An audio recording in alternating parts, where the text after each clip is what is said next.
Hey everybody! Today we're going to read page 133, but start from the last sentence from page 132.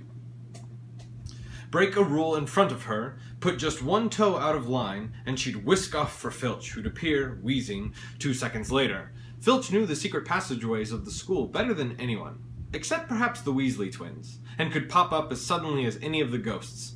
The students all hated him, and it was the dearest ambition of many to give Mrs. Norris a good kick. And then, once you had managed to find them, there were the classes themselves. There was a lot more to magic, as Harry quickly found out, than waving your wand and saying a few funny words. They had to study the night skies through their telescopes every Wednesday at midnight, and learn the names of the different stars and the movements of the planets.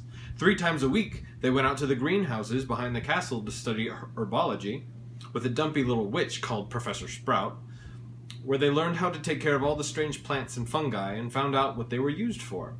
Easily the most boring class was History of Magic, which was the only one taught by a ghost.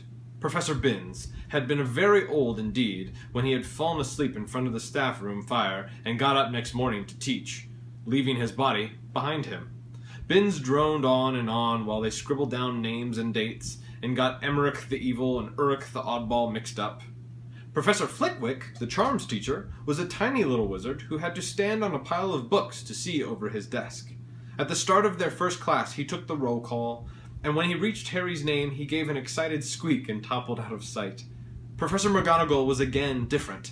Harry had been quite right to think she wasn't a teacher to cross. Strict and clever, she gave them a talking to the moment they sat down in her first class.